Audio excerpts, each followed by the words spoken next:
Hello and welcome to Captain Cap Reviews. I'm your host Captain Cap, and after my huge video on Undertale, I thought I'd relax a little bit and take a look at the Legend of Zelda Skyward Sword HD. Now, Skyward Sword happens to be my favourite Zelda game. It's not the best one. In my mind, there's only two contenders for that title, that being Majora's Mask and Breath of the Wild. I say it's my favourite because I love the world building, it's a prequel to the entire Legend of Zelda series, the gameplay and dungeons are fun, and it has my favourite cast of characters in the whole series. I will acknowledge that the game has some major problems though. There's a lot of backtracking and recycled content, and the motion controls can be a bit of a pain sometimes. And I think the companion Fee is nowhere near as engaging as per se Midna or the Red King of Lions. But despite all of that, it's because of this game that I have an undying love for this series. At the time, I played through Phantom Hourglass and Majora's Mask, and for whatever reason, they just didn't click with me as they do now. But after completing Skyward Sword, it's very difficult to explain, but after that, I instantly wanted to play more, and, well, here we are. The game takes place in Skyloft, a rock that was raised above the clouds after the goddess sealed away Demise, who is the first incarnation of the main villain of the series, Ganondorf. On this rock, Link and Zelda study at this Knight Academy, and on this day they have to take an exam in order to pass into proper knighthood. And after some mishaps with the absolute Chad Groose, Link completes the exam and goes flying with Zelda. Then a black tornado whisks her away below the clouds, and with the help of Fee and the sacred goddess sword, they have to go below the clouds to go save her. As you can imagine, I was both excited and quite skeptical when Nintendo announced this remaster. From the trailers, I could tell that the visuals and the performance was definitely improved. Whenever I went back to the original to capture footage for this video, I definitely noticed some flaws that might have been fine back in 2011, but nowadays, it looks like someone spat stained glass all over the screen. But now it's on Switch, it should be no surprise that the visuals would be improved. But I wasn't sure if it was worth buying or not, as it was quite expensive, because I stumbled upon this playthrough on YouTube of the original game in 4K with an improved frame rate. From what I can gather, it would take a good bit of technical know-how to get these visuals on the original Wii like this.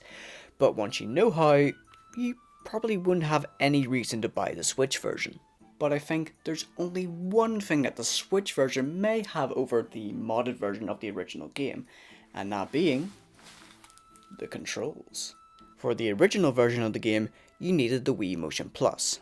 On an unrelated note, when I ordered the original game, I was still in high school at the time, and all day I was burning to play it.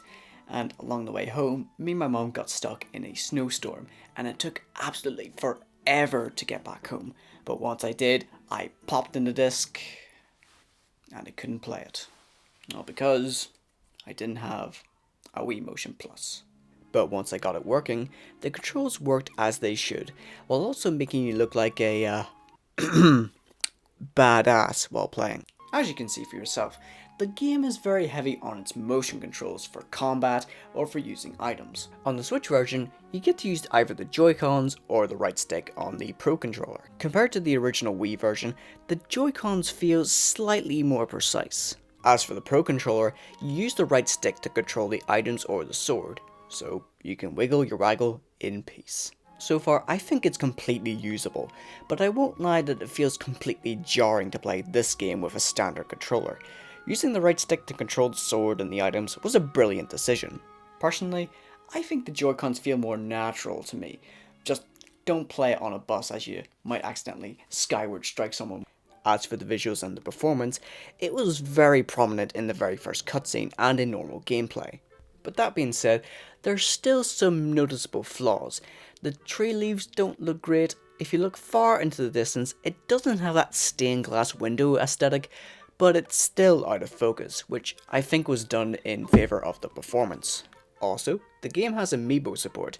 They even have these exclusive ones for this game, but I don't currently have any. But from what I heard, you can use it to travel up to the sky without using one of those bird statues, which is cool, but looking at the going price of them, oh no, thank you. Oh, and I just wanted to let you know that I'm not going to cover the full game for this review. as I have replayed the entirety of the original game for this review, and I think I've played enough to tell if this is a good remaster. As well as the visuals and the performance, there are a ton of little details and changes that I really liked. Like how Fi's help prompts are only for a few seconds, audio from characters change depending on how far away you are from them. Text boxes are now labelled depending on which character is speaking, and best of all, whenever you pick up an item you've already got lots of, the description doesn't repeat itself even if you switch off the game, which sounds small, but it's really appreciated. I have no life. The only thing I think is missing, and to be fair it's a big ask, but I would have liked to have seen some voice acting. Hear me out. Zelda games have always been kind of strange when it comes to voice acting, aside from some grunts and small voice clips. They have tried voice acting before in Breath of the Wild, which I felt was kind of mixed.